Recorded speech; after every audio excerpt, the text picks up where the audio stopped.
this way. And allow me to give you a bit of context. When I came into office, I did 3 things the first day in my office that I had committed to the people of Kenya. Number 1, I made sure that port operations that were unnecessarily moved from Mombasa were returned. Number 2, I made sure that our police have financial independence. Number 3, I appointed the judges that were supposed to have been appointed, and I committed that I will expand the budget of the judiciary. If you look at the budget this year, we have added an extra 4 billion shillings to the judiciary. When I came into office, I found a huge crisis of fuel. In fact, before even I came here, immediately the results were announced. Amongst the first people to come and see me were oil marketers. And they told me, we are in a crisis. We are going to have a stock out because we cannot have fuel. Government has told us to sell fuel subsidized, but they haven't paid us. The government owes us 65 billion. So that whole subsidy story you hear, it was just a pledge. So I found that we had a 65 billion shilling subsidy to pay.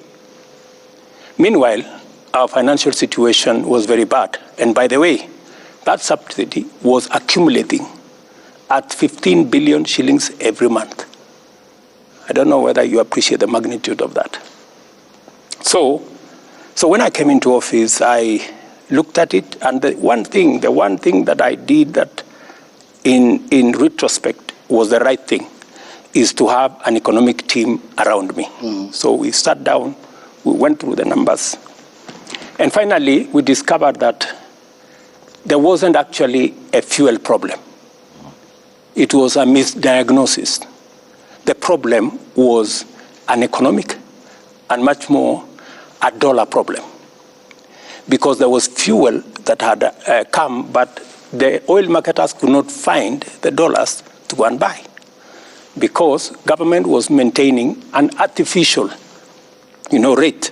So there were 2 parallel rates. There was dollar by government, which said was 120, and there was another. If you really wanted to buy the dollars, you had to go and get it at 128 thereabout. So what did we do? First, we reinstated, because it was not a, our public debt is in the region of 8.8 trillion, close to 9 trillion. That's where we are.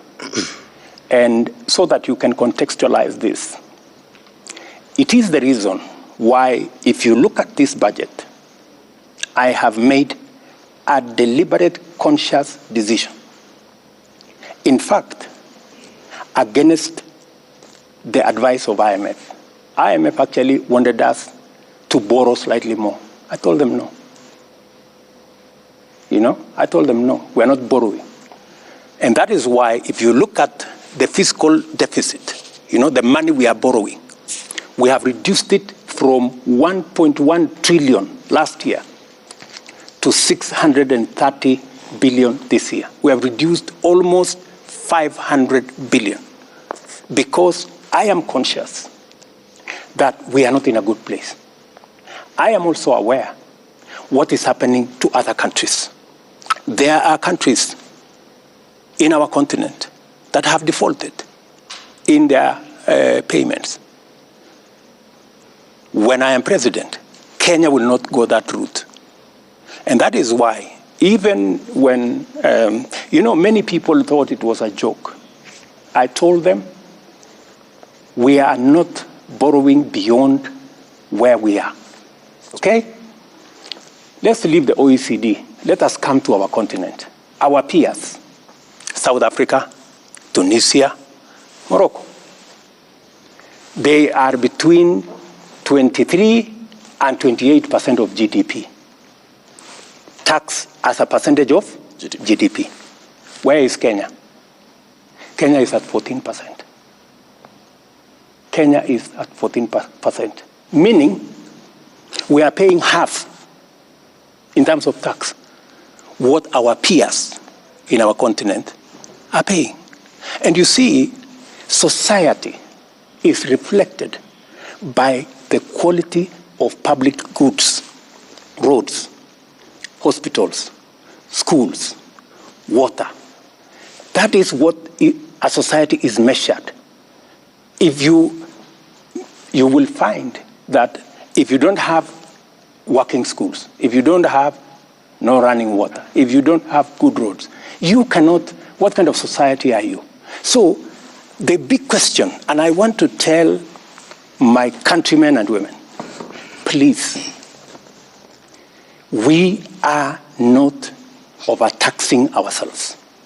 In fact, if we were to match our peers, my intention is to take this slowly, the way Mwai Kibaki did. When Mwai Kibaki came into office, we were collecting about 220 billion. By the time he was leaving in 10 years, we were collecting almost $1 trillion. He had moved it 4 times, right? Yep. Now we are at 14. If you look at the budget this year, I want to move it from 14 to 16% of GDP.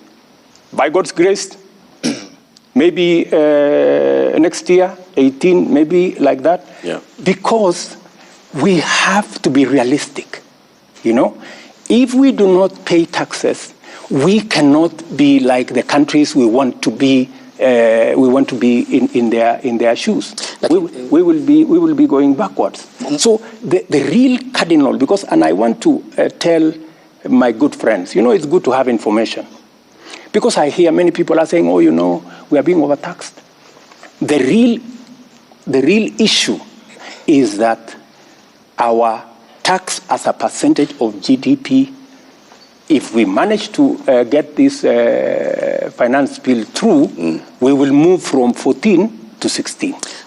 We will still be way below what our peers are. I want to come back onto the issue.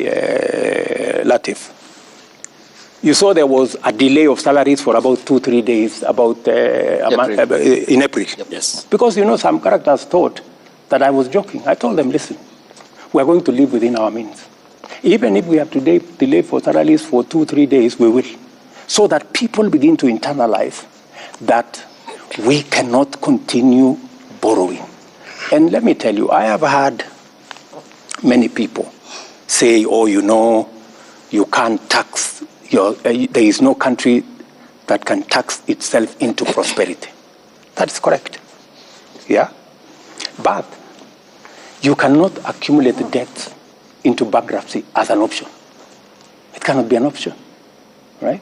And there is a question I want to ask my fellow countrymen and women. Are we overtaxed? That is the question that we need to ask. And I want to answer that question. Yeah.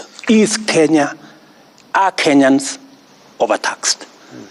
Let me give you the statistics. OECD countries, OECD countries, the tax as a percentage of GDP, the average is 34% of GDP. 34%. You have from Turkey, which is 22% of GDP. Yes. We're going to increase the VAT by 8% for 2 reasons. Mm-hmm. Number one, because having differential rates, one at 8%, others at 16%, poses a problem, an integrity problem. People use it as a loophole to manipulate numbers, you know, VAT in, VAT out. So the advice that my economic team working with Treasury gave was we must eliminate this loophole that people are exploiting, number one. Number two, this 8% that we are adding is going to give us about 50 billion shillings. Mm-hmm. It will begin to deal with the problem of roads across the country. Okay. But what have I done to balance it out? Because I made a commitment that we need to relook right?